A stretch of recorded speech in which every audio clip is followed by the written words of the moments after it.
right? I mean, of all the cannabis, some people think it should be grown as a tomato. What do you tell me? I need a license to grow a plant, right?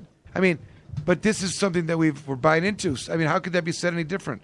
All of these kind of regular, and whatever argument is being made from the other side of the aisle over there, Jim Powers, will you make that same argument about the marijuana plant? Yeah. It's dangerous? I wouldn't say that it's dangerous, but I was just having this discussion with Steve. I think the fact that I can go to a retail shop and buy my kid's medicine for almost the same price it costs me to make it, and it's lab tested, I get the test results there, it's consistent quality, and I don't have to deal with any of the bullshit of having to grow it and process it. I mean, I've got other things I want to do, and to all the caregivers out there, God bless every one of you. And that's their work. It's culminated in this. It's culminated in this mature market. And unfortunately, the reality of the state of the industry is that in the unregulated state that it was in, the results were not consistent. You didn't know that you were getting a certain grade going into one store or going into another store. And I think that the regulations that have been instituted for the retail medical market, for the most part, they make sense. I'm not a big fan of the tiered system that they've kind of tried to manipulate and implement, but I'll tell you, from a parent's perspective, dosing is so freaking important. And to finally be at a point where I can just go to a store and get a consistent dose for my kid is really, really a positive development for me and my family. Just to play devil's advocate real quick, do you think that in the event that there hadn't been such a heavy and continue to be such a heavy prosecution and assault on the caregiver system, that it possibly could have developed on its own into a system that was consistent enough to be adequate for what you're looking for? No, and the reason is because with the caregiver system, you're siloed in what you can produce. So, for instance, Jamie, he may be a really great caregiver, and he can only produce so much under the current law. And this was a problem we ran into with pediatric patients constantly, because pediatric patients need a very specialized type of medicine, and it's not real popular to grow because you don't make a lot of money doing it. But the people that really specialized it and did it well, their kids did phenomenally. And the issue was that you had more kids than they were able to provide for. By allowing for this regulated market and expanding the amount that people can produce, you eliminate that factor and you're able to help more people. So you would say it's more the issue of quantity versus like some sort of quality assurance. But none of that exists right now, and every single dispensary and commercial grow in the state is a caregiver. Right. So the entire premise of what you just said is basically doesn't make any sense. Well, at all, because they're all caregivers, and that's all we've got. So it did actually, under conditions where they weren't being arrested, grow into exactly what you were talking about. I think that's fair. Here's a problem that I see. And we were talking about this before, Jim, about, what happens if you got a single mother, 17 years old, and her child needs cannabis? Who's the caregiver? Where do you come up with this example? You hear that? Is that good? It's the What is parent. this? It's It has the to be the parent. parent. It's the Well, who's parent. the parent? 17-year-old parent. Is she like caregiver? Can't be. Got to be 21. What's the answer? Under the law, the parent has to be the caregiver. Whatever. Okay, well, I'll get about that later. I think Chad's point and Josh's question is a good one, and I think there needs to be more defensive to the extent that the caregiving system is meaningful. That's what is producing the people that are producing this great cannabis, the way they're processing our great cannabis, are caregivers. It's not some corporate entity. They're human beings. Those skills will be valuable. They will always be valuable. But the issue is, being a caregiver for a patient takes a ton of work. If the Jeff let me start out by saying, if the Jeff Session announcement last week, which we're going to talk about, was meaningful at all, and people were actually afraid, the caregiver model was built to withstand the Jeff Sessions world, the pre-Obama. We're going back pre-Obama. This is the model that works. Spread the caregivers all over the place. No transparency. Plant them, grow them, plant them, grow them. They can't come after one centralized locations they were doing out west before the marijuana policy project got to Michigan and came up with this plan. So bad law, good law, depends who's the attorney general, right? Right? Had they come with a dispensary bill under Obama, fantastic. It would have been, we got the system that much faster into regulation. It wouldn't bother shit. No problems with the acquisition. But it wasn't. It was built out of a very interesting concept, which actually had patients in mind. And a lot of times people don't recognize that, and the act itself gets a bad rap of its being poorly written, and I think it's unfair. And also that it doesn't contemplate that it's really an act written about and for public health. It's not public safety, and you have public safety officers who are making these interpretations where they have no legal authority, and they hijacked it and put a police spin, police interpretation on something that was, Department of Community Health originally, and Lara thereafter, T-Pain. They say it's poorly written, but what they really mean when they say that is it's poorly written so that it can't be against patients. It's poorly written for the police. Yeah, I think it's exactly very clear. I think it's very clear. You can't arrest us. You can't take our kids. You can't take our stuff. You're not supposed to fire us. You're not supposed to kick us out of our housing. I thought it was very clear from the very beginning, but we've had this systematic attack on all the protections provided in the Act from the very beginning, from our now Attorney General Bill Schuette and Oakland County Sheriff Michael Bouchard, which leads us to the next series of questions I would like to ask you, Mr. Comorn. Hold on, priority. Yes. Oh, Steve's got a new. How was it after the law first passed under Attorney General Mike Cox? That's a good question. That's a great question. A lot of people He was our complained at friend. first that he wasn't doing anything, wasn't being specific enough, kind of laissez-faire in terms of hands off and let's see how it develops. People complained, they criticized, and then Bill Schuette came in. Everyone was like, "We want Mike Cox back." Yeah. It's kind of like now people want Bush back after seeing Trump. Right.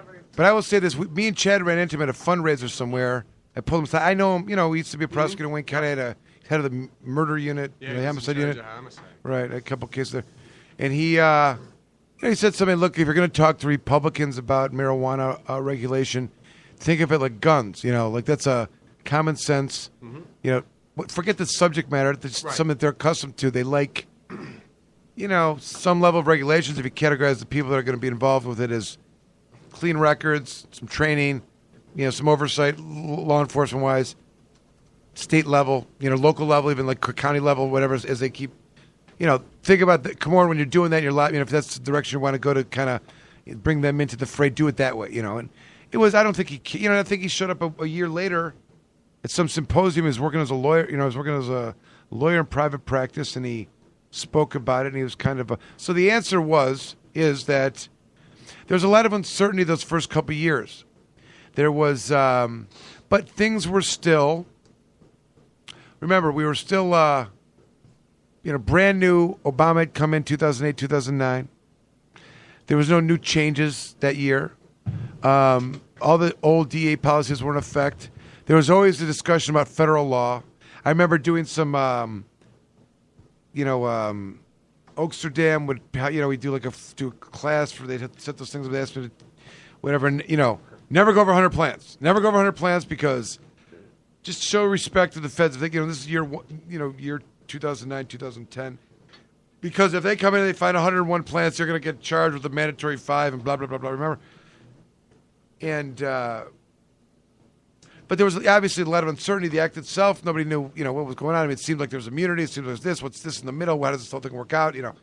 And but then Schuette came in, and I think he had the, it was like that whole change of power. There was like slowly evolving this compassion clubs, which are kind of private and local and non-transparent, kind of Tupperware party kind of, meeting in homes and things like that, to a little bit more of an industry that developed in dispensaries. Then the Cole memo came out in 2010, and it seemed a lot of people interpreted it to mean that the federal government was not going to come into the states, and they really did. They did some areas. I mean, we know Lansing they did, and a lot of places in the west part of the state, and a couple in in Detroit. But weren't there more raids for medical marijuana under Obama than there were under Bush? And I mean, I understand the market had grown, but I don't know. Way more active dispensaries, though. Yeah.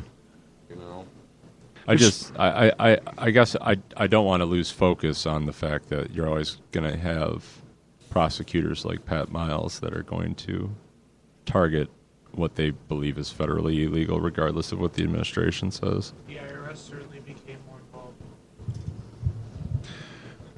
Well, I'm kind of at a crossroad here because I want to talk about some of the things me and Sharmi said we were going to, and I just was going to play back a little what I was describing as read some of the ridiculous things that have taken place, and I can declare them as being ridiculous now because of the way the law was interpreted. And you think about dishonest, talk about not genuine, not really in any way doing the responsibilities of kind of doing all they can not to honor the will of the people. And that's kind of sometimes sounds like lip service, people's law, blah, blah, blah. But let me explain a little bit. And I'm saying, like, and it goes one of two ways. I would say it's either it's intentional, and if it's not intentional, it shows real recklessness or neglect or just stupidity. Let me say it this way, okay? Someone's got to be in charge of whoever's going to oversee this marijuana activity. Whether you believe it or not, until such time as people, some kind of understanding of what's going on, of how patients and caregivers are interacting, and what the needs are, and until something like that is understood by a law enforcement community that's been assigned to manage and oversee and regulate, there's no bridge there. There's no bridge. You can't go 80 years without it. 80 years of the greatest campaign of propaganda ever in the history of propaganda campaigns, and all of a sudden one day say, we're going to pass medical marijuana and not train or teach or rewire any of the law enforcement community. Okay? So that's a major problem. No one put any effort into it. I don't even blame the police. And you give them the lowest hanging fruit, which is the marijuana. People that smoke marijuana, use marijuana, became patients, caregivers, what have you, for the right reasons, the wrong reasons. A lot of money taken from those days. It's really the complete manipulation of what people perceived as a behavior that they would be immune from arrest, immune from prosecution, and immune from any penalty of any kind. And when I was advising people back in the day, I still do, but it was when the MMA seemed to be more concerned with compliance in a very particular way.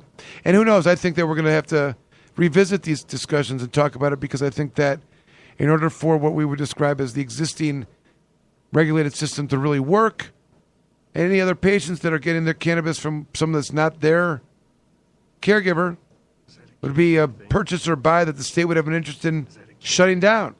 But, Sharmi, as we were discussing, I used to describe to people, if you have a police encounter, you should avoid that at all costs, and there's things you can do, and what happens when they come to the door and whatnot. But let's say they're there, and you can't change what it is, but be aware of the following things. I would tell people, because these are the gotcha moments. You think you're in immunity. You think you're immune from arrest and prosecution from what would otherwise be felonious behavior. Growing marijuana, it's illegal in Michigan, so says the law. If the police decide, if the police decide on their own without any independent due process, without an independent magistrate of any kind, if they decide that they see 13 plants, and they're gonna take you out of your immunity, call you a felon, and take all your stuff. But along the way, there was always these gotcha moments. One was always usable marijuana, Ellen. Remember this case, People versus Carruthers? The brownie, it's not plant material. And then it got even worse, because the classic example was someone has 12 plants. It's an enclosed lock facility.